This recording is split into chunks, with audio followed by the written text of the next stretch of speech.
Muy bien, un gusto saludarlo, Isaac.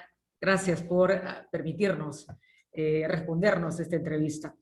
Estamos con Isaac Ruiz Sánchez, él es trabajador social, directivo del Centro de Estudios Sociales y Publicaciones CECIP, coordinador de la Marcha Global contra el Trabajo Infantil en Perú, representante de la sociedad civil en el Comité Directivo Nacional de Prevención y Erradicación del Trabajo Infantil. Nuevamente, Isaac, bienvenido. Muchas gracias.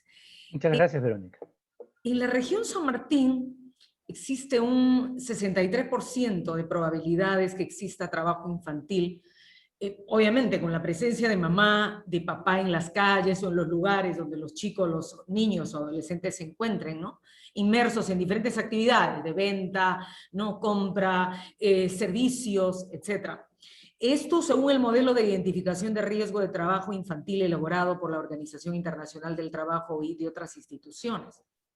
Vamos a enmarcarnos precisamente en este tema y lo más consideramos un hecho sumamente importante es cómo vinculamos el hecho del trabajo infantil y la educación, o mejor dicho, el no recibir, ¿es cierto? No estar involucrado dentro de este proceso educativo que tenemos en los diferentes países, o en todo caso, en las diferentes regiones del país. Pero, Isaac, en primer lugar, ¿qué es la Marcha Global? ¿Cuál es el papel en el tema de la educación y el trabajo infantil? Por favor, cuéntenos. Bueno, la Marcha Global contra el Trabajo Infantil se llama así porque se originó en una gran marcha física, ¿no? Que recorrió 80.000 kilómetros por 140 países, incluido el Perú, en el que participamos más de 2.000 organizaciones de la sociedad civil, sindicatos, organizaciones de docentes, así como personas comprometidas, ¿no? Y esta acción mostró que la movilización sí puede tener grandes resultados, porque dio lugar a la creación y aprobación de un convenio muy importante de la OIT, que es el convenio número 182 sobre las peores formas de trabajo infantil, que es el único convenio que ha sido ratificado por todos los países del mundo, ¿no?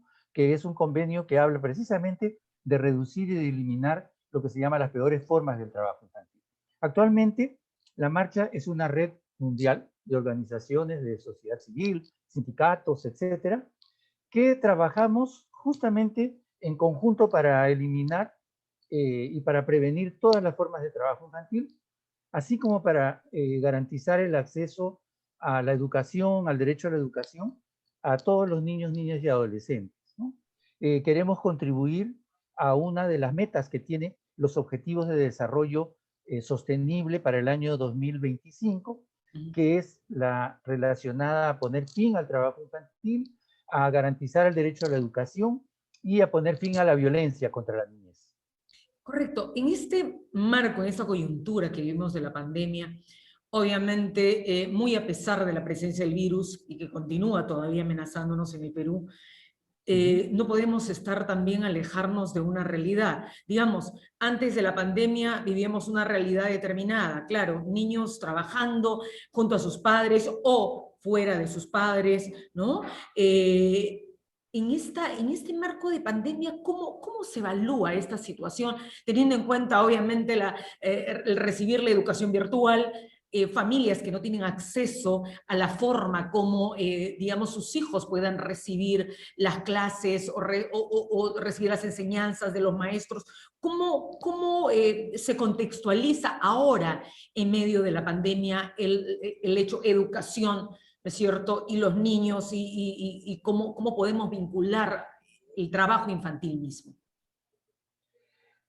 La crisis, de verdad, la crisis sanitaria, la crisis económica que nos ha traído la pandemia, ha significado una catástrofe, ¿no? Para millones de niños, niñas, adolescentes, tanto en nuestro país como en el mundo entero, ¿no? Y en realidad en nuestro país ha venido a agravar grandes brechas de desigualdades que ya existían, ¿no? Ha sido como llover sobre mojado, ¿no? Por ejemplo, en el Perú ya existía más de 1.600.000 en realidad, niños, niñas y adolescentes en situación de trabajo infantil, ¿no? Incluyendo niños y niñas menores de 14 años, incluyendo adolescentes que realizando trabajos peligrosos, como por ejemplo, trabajo en minería artesanal, trabajo elaborando ladrillos, recogiendo residuos para el reciclaje, en agricultura, cargando bultos, en la venta ambulatoria, en el comercio en las calles, o en el trabajo doméstico también.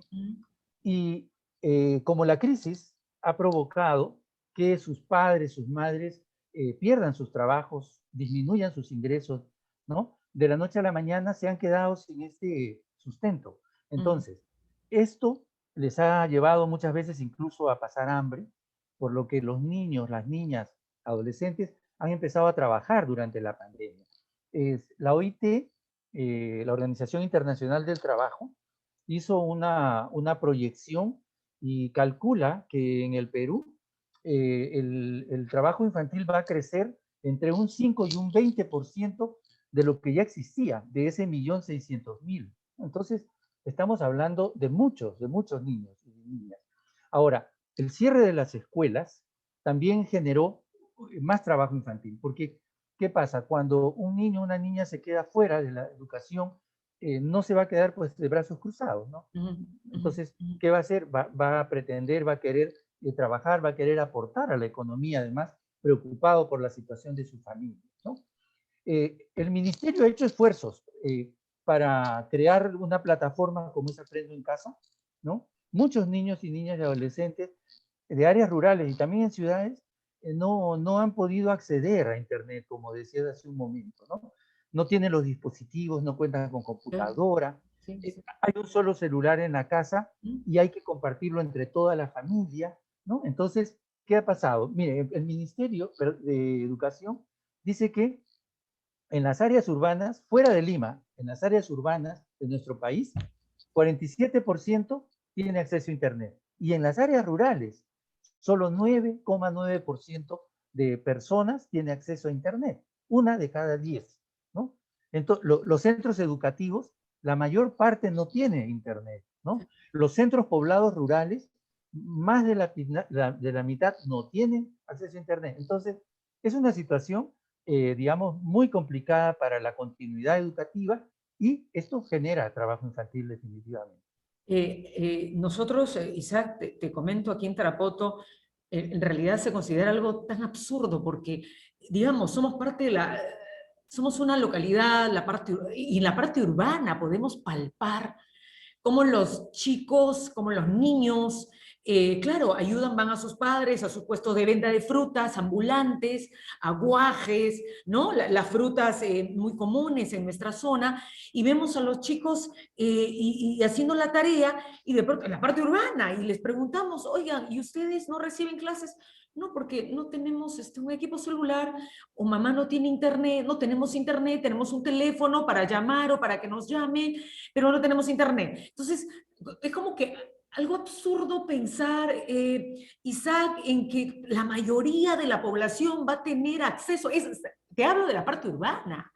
O sea, donde hay, sí, internet, pero económicamente estas familias no pueden tener acceso porque no pueden pagar un servicio. Entonces, las brechas sean de verdad que están, pero de punta a punta. Entonces, hay un tema sumamente delicado. ¿Qué otras brechas de exclusión realmente se han generado, ¿no es cierto?, a partir de la educación a distancia con esta modalidad que el Ministerio de Educación estableció? Estoy hablando de la zona urbana. Imagínense, Isaac, en la parte rural. O sea, estamos en realidad en una distancia, como señalaba, de extremo a extremo, para que los chicos puedan recibir la formación de escuela. Sí, así es. Mire, el Ministerio, la Defensoría del Pueblo, perdón, calcula que en el 2020 más de 373.000 estudiantes de las instituciones educativas públicas no pudieron acceder a las clases escolares a través de Aprendo en Casa.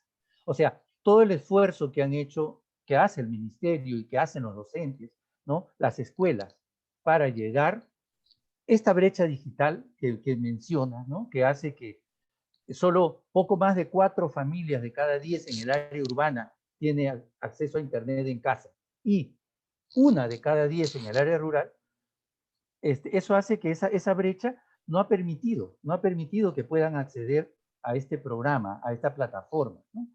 Ahora, aparte de la educación, aparte de esto, ¿qué otras brechas me preguntan, ¿no? Por Ujú, ejemplo, un tema que ha sido afectado muchísimo durante la pandemia es la salud mental de los niños, de las niñas. ¿Por qué? Porque han estado muy preocupados, tensos, tristes, ¿no? Con miedo por la situación, ¿no? Por pérdidas de familiares, mm. por no poder ver a los amigos, a las amigas, por no poder ver al resto de su familia, ¿no? Encerrados. Eso ha afectado muchísimo su salud mental. Otra cosa que se ha producido es el tema de la violencia. Muchísimos casos Mm. de violencia física, psicológica e incluso violencia sexual, ¿no? En los propios hogares, embarazos, ¿no? Embarazos de adolescentes producto de estas violaciones Ujú. que en realidad lo que hacen es que generan que abandonen la escuela y por lo tanto que reproduzcan la situación de pobreza. Entonces Claro, son y el trabajo infantil peligroso aumenta, ¿no es cierto? el trabajo, obviamente, Mm, obviamente, ¿no? mm.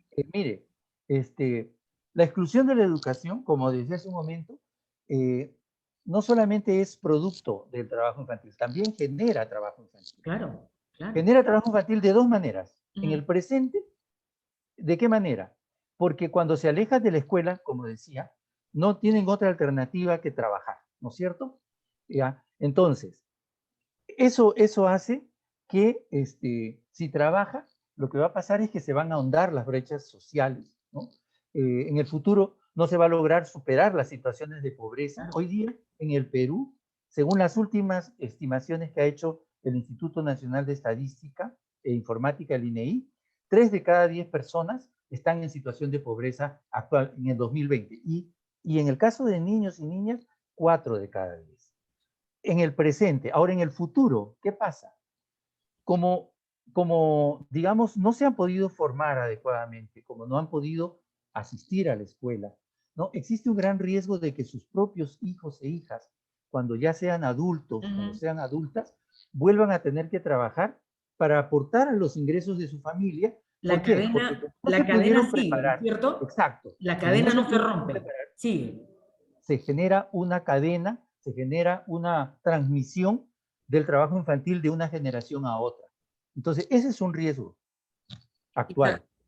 Estamos en realidad en época electoral, es imposible ponernos a pensar qué retos para estos escenarios que son muy duros, muy difíciles, que no solo, digamos, en el tema de lo que hemos venido escuchando en los últimos tiempos de los candidatos, el otro, lo uno y lo otro, no hemos escuchado cosas concretas que puedan, digamos, por lo menos darnos esa esperanza, ¿no? De un escenario prometedor, de un escenario donde los retos estén para alcanzarlos. Entonces, qué retos tú desde tu perspectiva o bajo tus expectativas, en todo caso, para nosotros los que estamos a este lado, como país en general, qué retos nos esperan, Isaac? Bueno, para nosotros como Marcha Global, el gran reto es que, el primero, es que hay alguna gente que está hablando de que tenemos el riesgo de tener una generación perdida. O sea que el impacto de la pandemia es tan fuerte que puede generar que la generación que está en este momento en la escuela Ujú. pueda considerarse en un futuro una generación perdida. Eso es muy, muy grave. Entonces, ¿cuáles son los retos desde nuestro punto de vista? Tenemos que enfrentar aquellos factores que están causando el trabajo infantil, que están a la base, que son los que generan el trabajo infantil, ¿no? ¿Para qué? Para lograr que ese 1.600.000 niños, niñas y adolescentes puedan, de alguna manera, recuperar sus derechos. Ujú. Primero, tenemos que pensar en que el país tiene que eliminar la pobreza y la pobreza extrema. Estoy hablando de cosas, obviamente, que son retos, ¿no? O sea Ujú. que Ujú. no son fáciles, pero Sí. hay que dar los primeros pasos. Garantizar trabajo decente para los jóvenes y para las personas adultas en general. Garantizar el derecho a toda la niñez y a toda la adolescencia a tener una educación gratuita, inclusiva, de calidad, que nadie se quede atrás, como dicen los objetivos de desarrollo, que nadie se quede atrás, ¿no? Derechos y para todos, para todas. Proteger a la niñez que se encuentra en situación de abandono, de desprotección familiar. No puede estar fuera de la atención del Estado, ¿no? No puede haber niños, niñas en situación de explotación que no sean atendidos, que no tenga un programa que se haga cargo de ellos, de ellas, ¿no? Y una cosa importante también, tenemos que cambiar la forma de ver el trabajo infantil. Mucha gente tolera, piensa que el trabajo infantil está bien porque, bueno, pues los niños, las niñas son pobres, no les Tienen que queda más remedio contribuir, que ¿no? Tienen que llevar trabajar, también, tienen que apoyar en la tienen que casa porque apoyar, forman parte etcétera, de, claro, se asume con pero no tienen, normalidad.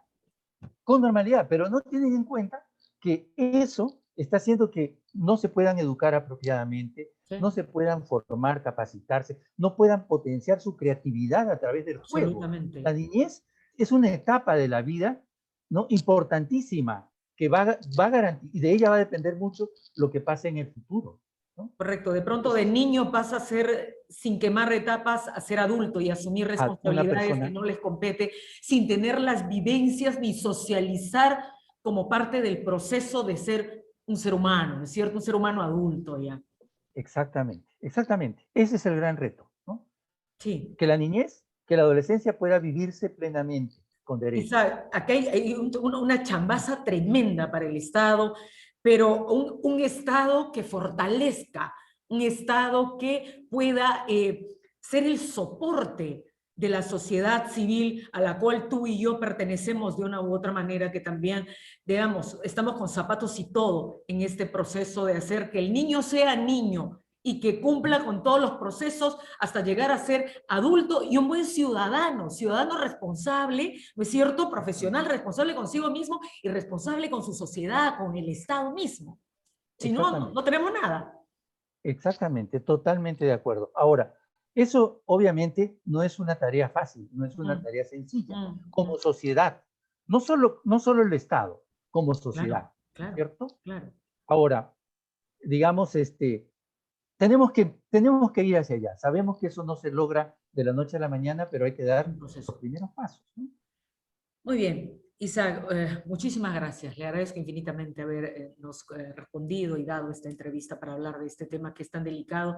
De hecho, que lo vamos a seguir haciendo.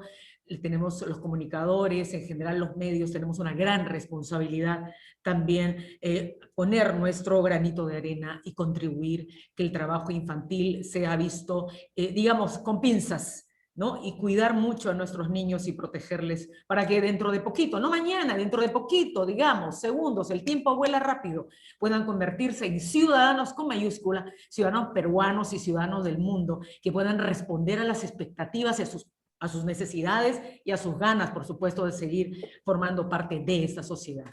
Isaac, muchas gracias. Finalmente, ¿qué nos tendrías que decir, por favor? Verónica, sí, sí, si me permites una última cosa. Claro. Creo que es importante, ya que mencionaste el tema de las elecciones y de que estamos en vísperas de abrir un nuevo capítulo, digamos, ¿no? Mm, De nuestra vida, ¿no? Estamos por cumplir los 200 años como país y vamos a tener un nuevo gobierno muy pronto. Y creo que el Estado tiene que cumplir su responsabilidad como garante de los derechos, ¿no? El Perú ha suscrito una serie de convenios, una serie de tratados, la Convención sobre los Derechos del Niño, ¿no? Y se ha comprometido, pero tiene una gran deuda con la niñez, ¿no? Y específicamente yo te diría que hay algunas cosas que no podrían dejar de mencionarse. Una primera es que es importante que haya una mayor inversión, ¿ya? En la protección de la niñez que se encuentra en situación de trabajo infantil.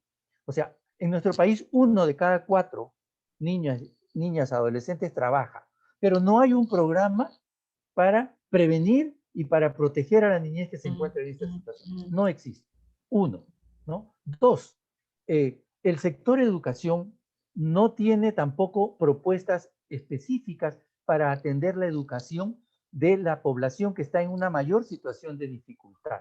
Debería haber programas que ayuden, por ejemplo, a que puedan tener reforzamiento escolar, que puedan fortalecer su proceso educativo para que no abandonen la escuela.